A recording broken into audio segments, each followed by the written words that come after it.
Welcome to A Word for Wednesday. Thank you so much for joining us.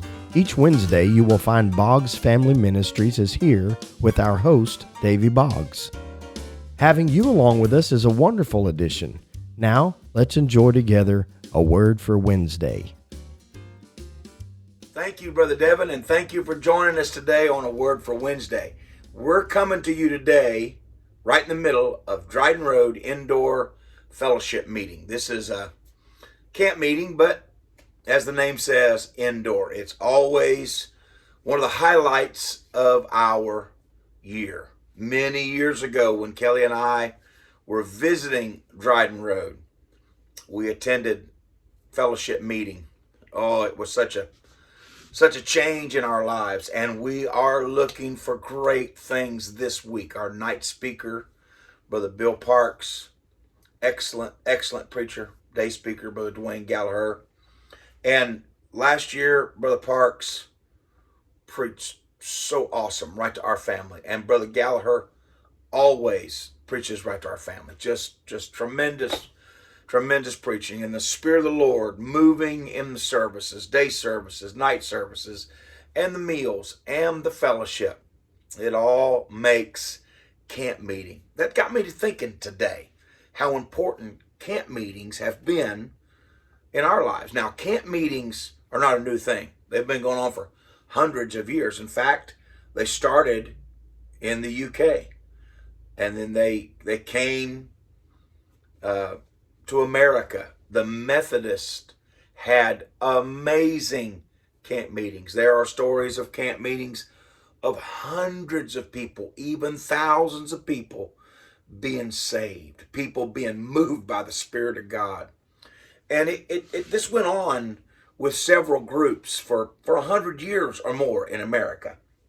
And then they fell out of favor with the elite churches. They thought camp meeting was too beneath them. It was too backwoods, and rather than just let people have camp meetings, they worked against camp meetings. So here were religious leaders working against what was the root of their movement, working very hard and particular against the thing that sprouted their movement all over America. And eventually, for the most part, many of those meetings shut down. Some of them have been going decades, some of them 100 years or more.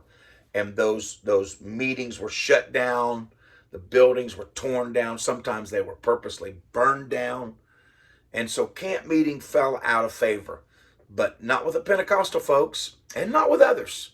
But my roots are in Pentecostal, so that's what I know about. And I've read about other groups and their camp meetings that are still going, and I think it's a wonderful thing. It's a chance to get away. Now, people don't usually go and camp anymore. They call them camp meetings because people would bring their tents or some kind of tarp, and they would sleep out in the open or sleep in the tent. They would cook their own meals.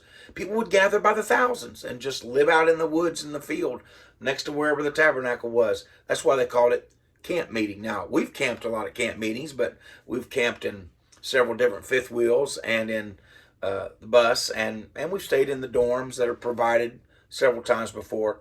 And so, but it's not the same. But it's the Spirit of the Lord and the movement of the Spirit and the preachers coming and the people coming.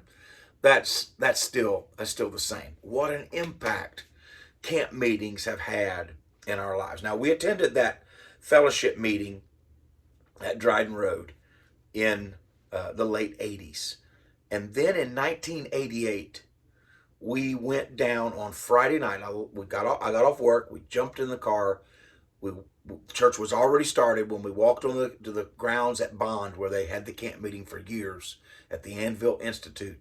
When we got out of the car, Brother Bill Houston was singing, "I know He'll give you a miracle." His daughter Stephanie was helping him. Others were helping, but we could hear their voices.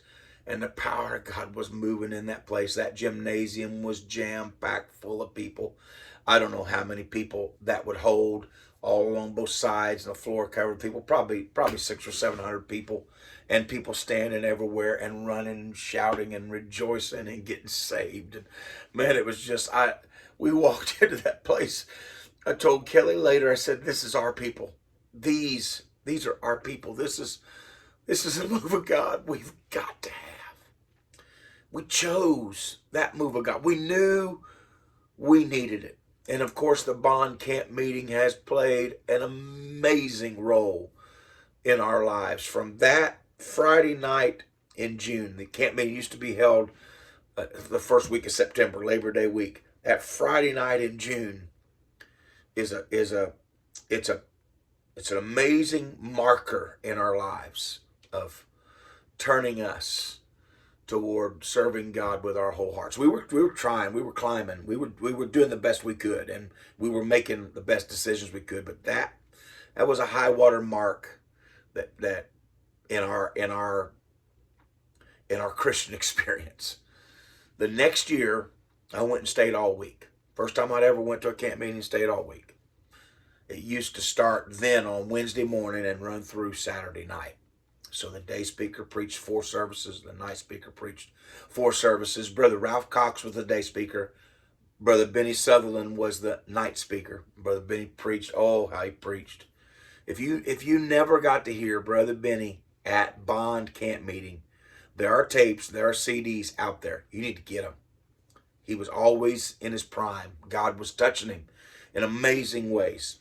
That the morning services, Brother Ralph Cox preached. Now this is 88. This is 1989. Brother Cox preached on church brats. He preached on tithing. He preached on the blood of Christ, and he preached on the furtherance of the gospel. I think I've told you about that message before. That's when he quoted the old poem / song, Gospel Snakes. Yeah, I know I've talked to you about that before and quoted Gospel Snakes to you. What an amazing week of preaching that was. Now, 1989 to 2022, a lot of years have passed since then. And I remember those 4 messages like they were yesterday. What an impact that meeting had on our lives. And there were other great meetings, Bond, all the way through the 90s and into the 2000s. Just repeatedly, we went there and God spoke to us at Bond Camp meeting. At Dryden Rd, our indoor fellowship meeting. Oh, I could tell you on and on and on about messages that were right on. It spoke into our spirits and our lives and the change that it made in us at Dryden Rd. And then Bristow Camp meeting. Now, when we were living in Kansas, we went to Bristow every year. It was 3.5 hours away or 3 hours away.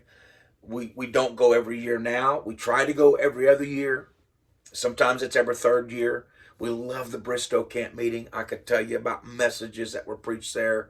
1999 was amazing meeting. It's just one of them that stands out in my mind. The Sapulpa, Oklahoma Camp meeting. The early 90s, 90, 92, Brother Bill Houston was preaching the day services.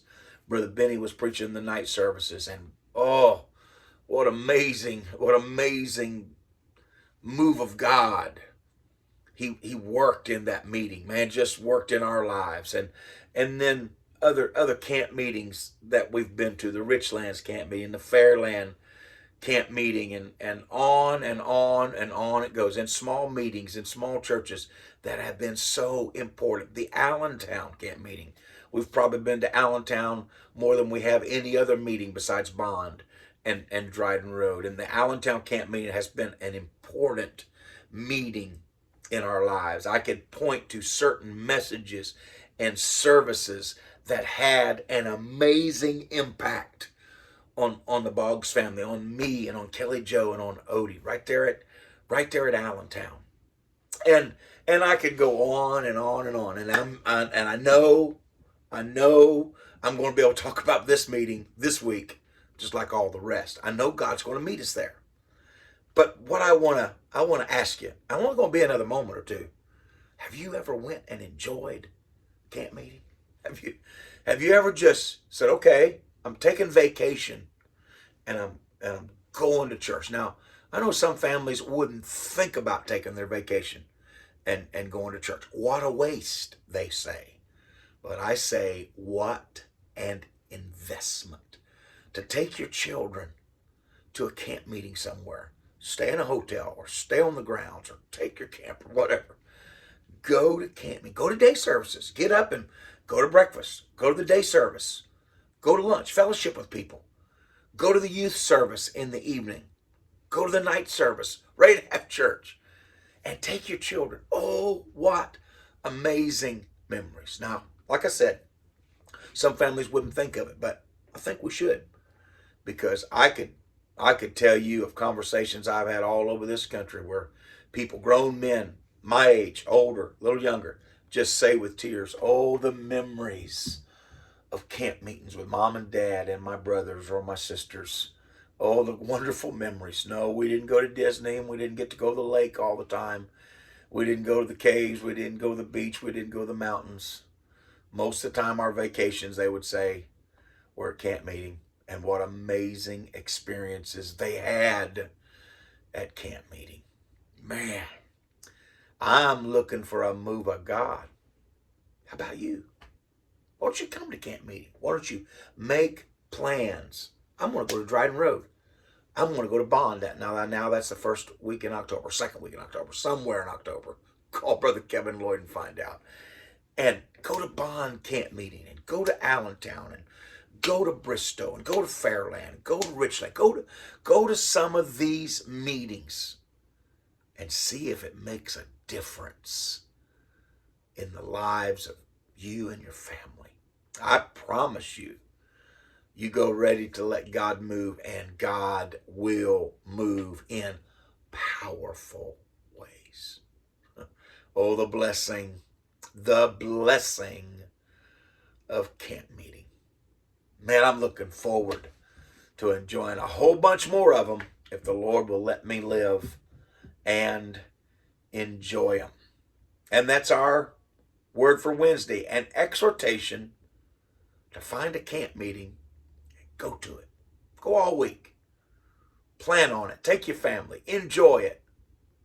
I believe you'll be better for it, and I think you'll thank me for it. That's my word for Wednesday. God bless you, friend. That is our word for Wednesday. We are so glad that you've spent a few minutes with us today. If you've been touched by today's episode, please share it with your friends and family. We welcome your questions or comments below or by email. You can find the email address in the description, along with a link to Mile Markers, the website for Boggs Family Ministries. Also, please give this video a thumbs up and subscribe to our channel. Thank you again, and we hope to see you next Wednesday.